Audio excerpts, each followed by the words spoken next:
Hello, students. Welcome back to BioDecode, where biology is decoded into simple steps. Today, we will going to explore another interesting topic, nutrition in amoeba. And I'm going to cover whole lecture under the following heads. So, without any further delay, let's get started.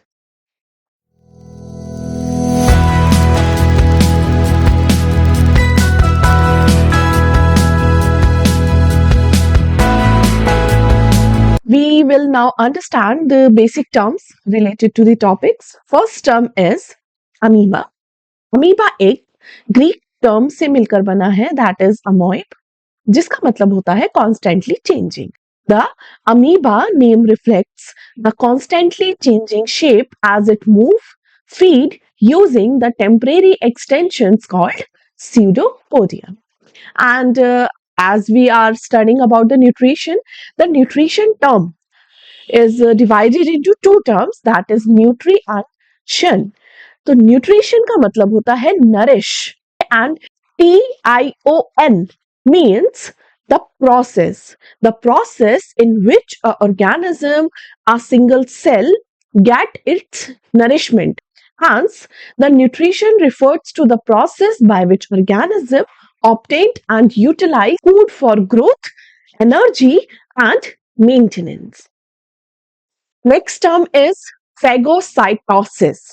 अब हम इस phagocytosis term को तीन parts में divide करेंगे phago cyto and sis phago means to eat cyto means cell and OSIS osis means process. The collective meaning of the term phagocytosis is the process by which a cell engulfs solid particles to form a internal food containing vesicles एक ऐसा process जिसके दौरान कोई भी एक solid particle cell के अंदर एक फूड कंटेनिंग वेसिकल फॉर्म करेगा और उससे वो ऑर्गेनिज्म अपना नरिशमेंट गेन करेगा. Next term is endocytosis. ऐसे ही हम एंडोसाइटोसिस टर्म को भी तीन पार्ट्स में डिवाइड करेंगे. Endocytosis, endo means inside, cyto हम जान चुके हैं cell, or osis process. The term means a broader terms that refers to the cell membrane folding inwards take the material inside. एक ऐसा प्रोसेस जिसके अंदर किसी सेल का जो सेल मेम्ब्रेन है वो फोल्डिंग शो करेगा inward to take the material.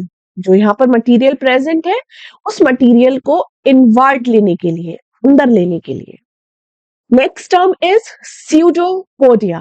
Pseudo means false, podia means food. And the pseudopodia term means the temporary feeds, false feed that are formed by cytoplasmic streaming used for movement and feeding. Amoeba जो pseudopodias को form करता है वो किस किस के लिए use करता है? फॉर मूवमेंट एंड फीडिंग, और इनको हम फॉल्स फीड भी कहते हैं. ओके और ये साइटोप्लाज्मिक स्ट्रीमिंग से बनते हैं. साइटोप्लाज्मिक स्ट्रीमिंग का मतलब होता है जो भी एक सेल है अमीबा का उसके अंदर जो साइटोप्लाज्म प्रेजेंट है उस साइटोप्लाज्म का movement is cytoplasmic streaming. And another term is the food vacuole. Vacuole means a cavity, a vesicle, और एक ऐसा वेसिकल जिसके अंदर फूड स्टोर हो that is food vacuole. A membrane bound chamber inside the amoeba where digestion occurs. So now let's move on to the topic.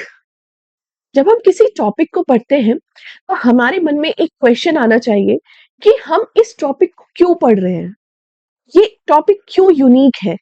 So what makes amoeba nutrition unique? Amoeba एक unicellular eukaryotic cell है. Okay and इस cell के पास में ना तो एक fixed shape है, ना एक फिक्स्ड ऑर्गन है फॉर डाइजेशन, ना एक माउथ है जिससे कि वो इंजेक्शन कर सके, डाइजेशन कर सके.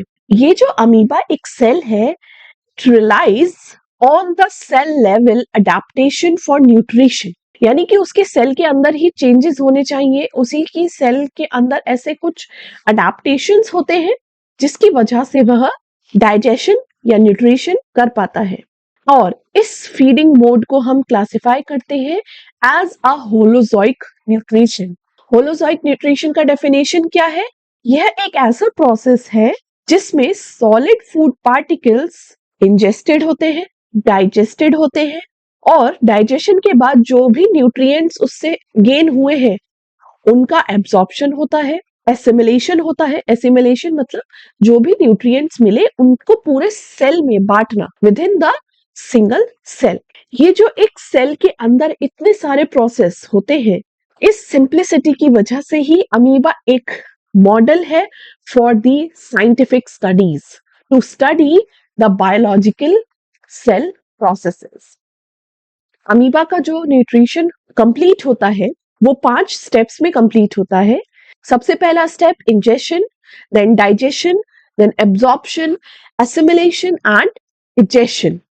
और हम इस पूरे प्रोसेस को इस डायग्राम की हेल्प से स्टडी करेंगे। So let's move on to the very first step, ingestion. Ingestion means food particle को डिटेक्ट करना। और डिटेक्ट करने के लिए अमीबा के पास में कोई भी सेंसरी ऑर्गन्स नहीं है। जैसे हम ह्यूमंस में अगर हमें कोई फूड पार्टिकल लेना है, ओके, तो हमारे पास में उसको ग्रास्प करने के लिए, उसको सेंस करने के लिए स्किन है, नोज है, ईयर्स है। लेकिन अमीबा के पास में इस तरीके के कोई भी स्पेशलाइज्ड ऑर्गन नहीं है। तो अमीबा अपने फूड पार्टिकल को किस तरीके से डिटेक्ट करेगा?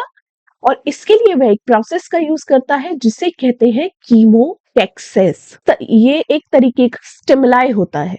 और एक स्टिमुलाई क्या होता है, कितने टाइप के टैक्सेस होते हैं, यह आप मेरी एक वीडियो से पढ़ सकते हैं जिसका लिंक मैंने डिस्क्रिप्शन बॉक्स में दिया है।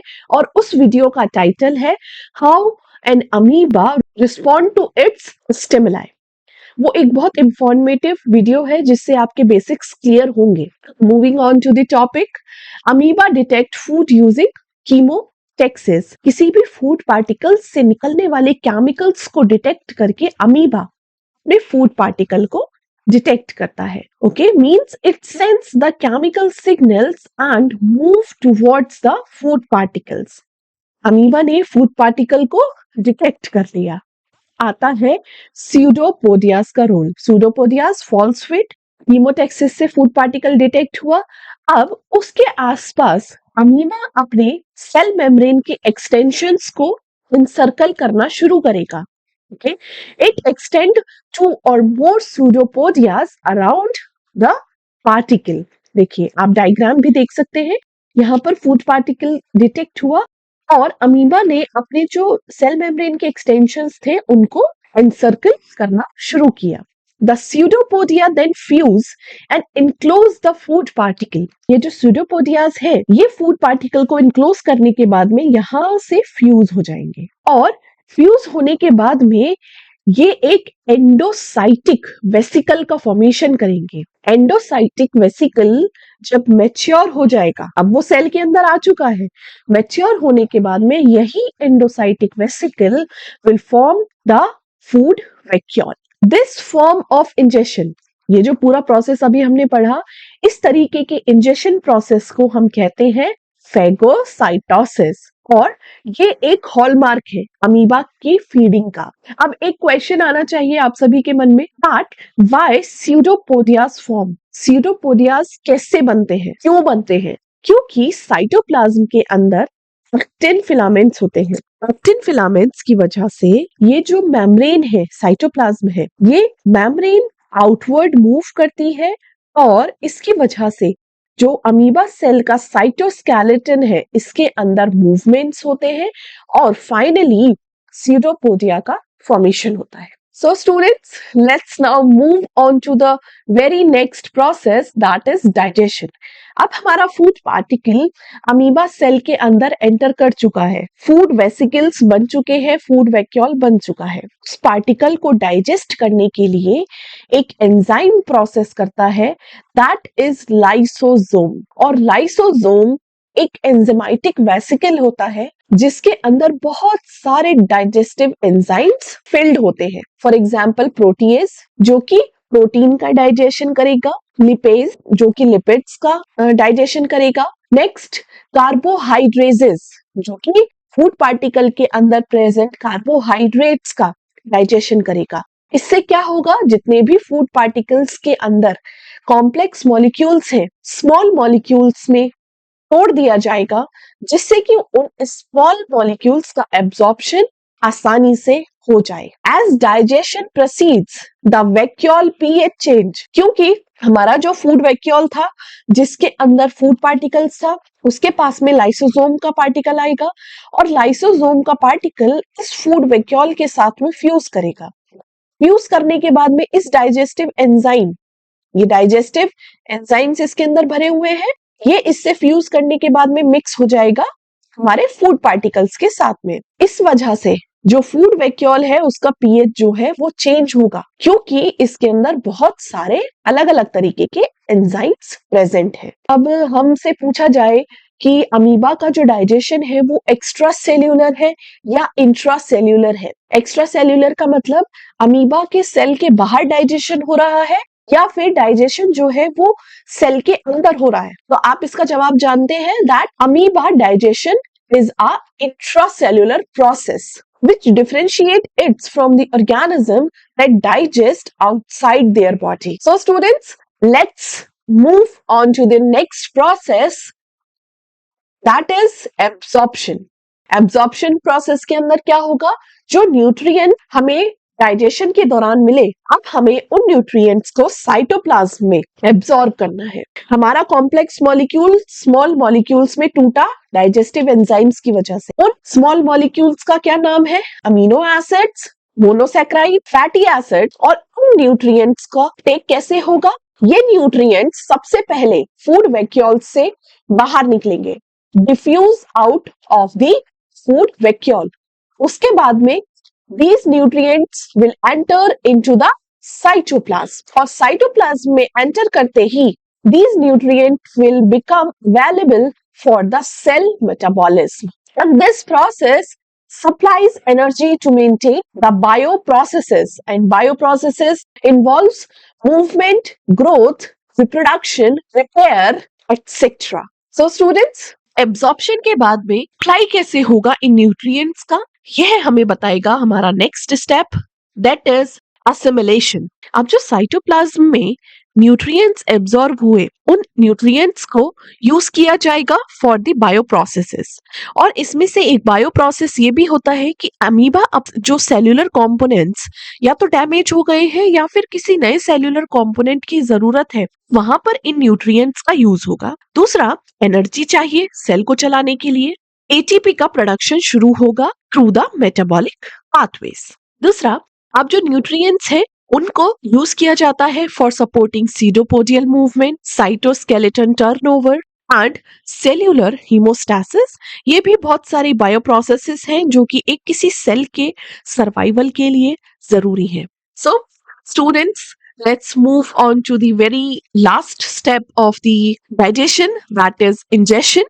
Digestion complete होने के बाद बहुत सारे ऐसे पार्टिकल्स होते हैं जिनका सेल के पास में कोई काम नहीं होता, तो सेल उनको वेस्ट प्रोडक्ट की तरह ट्रीट करता है। Once the nutrients are removed, the vacuole containing the waste material will move to the surface. अब हमारे पास में वो जो फूड पार्टिकल था उसको एक वेसिकल में बंद किया गया, जिसके अंदर अब हमारे रह गए हैं अनडाइजेस्टेड फूड पार्टिकल। अब ये अनडाइजेस्टेड फूड पार्टिकल से भरा हुआ vacuole will move towards the cell membrane, और सेल मेम्ब्रेन से जाकर ये हो जाएगा फ्यूज होने के बाद ये जो अनडाइजेस्टेड फूड है, वेस्ट प्रोडक्ट है, और इसको ये बाहर एनवायरनमेंट में रिलीज कर देगा। इस पूरे प्रोसेस को बोला जाएगा एक्सोसाइटोसिस। जब फूड पार्टिकल हमने वैक्यूल के थ्रू अंदर लिया था, दैट इज एंडोसाइटोसिस। लेकिन अब वेस्ट पार्टिकल्स का हम रिमूवल कर रहे हैं सेल के अंदर से बाहर की ओर, that term is exocytosis.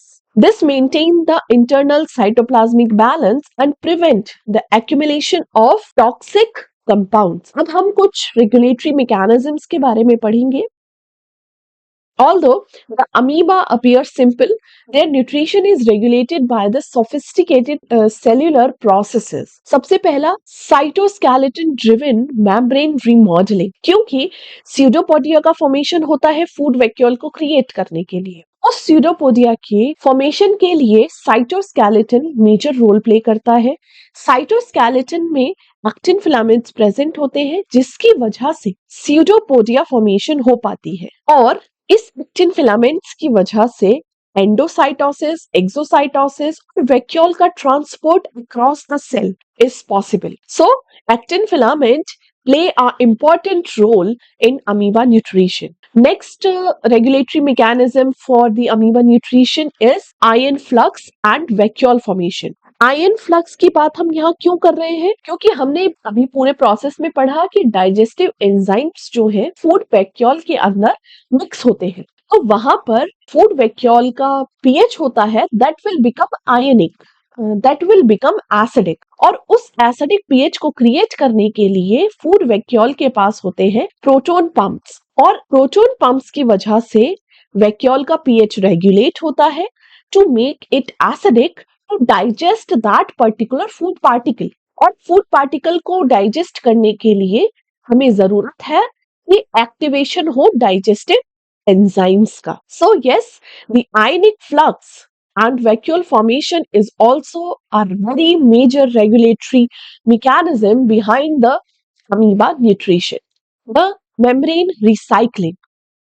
Throughout the process of amoeba nutrition, there is a process known as exocytosis and endocytosis, जिसके दौरान सेल मेम्ब्रेन के बहुत सारे पार्ट्स जो है वो डैमेज भी होते हैं और सेल से डिटैच भी होते हैं। तो हमें एक पूरे अमीबा के सर्वाइवल के लिए continuous recycling of membrane vesicles की जरूरत है, जिससे कि जो अमीबा है उसका सेल मेम्ब्रेन डिप्लीट ना हो और सेल सर्वाइवल स्टेट में रहे। तो यहाँ पर 3 हमने रेगुलेटरी मैकेनिज्म्स के बारे में पढ़ा, जो कि आपको एक बेसिक आइडिया देगा that how amoeba nutrition works. Now let's move on to the environmental influence on amoeba nutrition. The food availability. अगर environment में आसपास food particles ही available नहीं होंगे, तो how an amoeba will nutrition? Next, temperature. Higher temperature will accelerate the enzymatic digestion. लेकिन अगर temperature जो है वो optimal range से ज्यादा होगा, it will lead to denaturing of the digestive enzymes. It is important that the temperature will become higher within the optimal range. The another most important environmental influence is osmoregulation. Because osmoregulation के दौरान बहुत सारे contractile vacuoles amoeba के अंदर होने वाले water current या फिर वाटर इम्बैलेंस को मैनेज करते हैं, और वाटर इम्बैलेंस की वजह से जो न्यूट्रिएंट्स assimilation है that will get affected. So it is very important to manage the water balance, and this whole process of water balance is known as osmoregulation. These are the environmental influences that affect the amoeba nutrition. So students, let's quickly summarize the whole lecture. The very first stage for the amoeba nutrition is ingestion, in which a food captured by pseudopodia by phagocytosis. Second stage is digestion, in which the digestive enzymes break down the food inside the food vacuole. Third process is absorption, in which the nutrients enters to the cytoplasm. Next, assimilation, in which the absorbed nutrients get utilized for the energy, growth, and maintenance. The last stage for the amoeba nutrition is ingestion, in which the waste is expelled out of the cell with the help of the process exocytosis.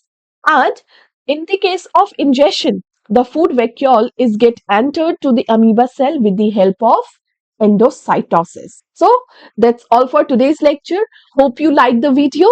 And yes, students, do not forget to like, share, and subscribe to the channel BioDecode. See you in the next video.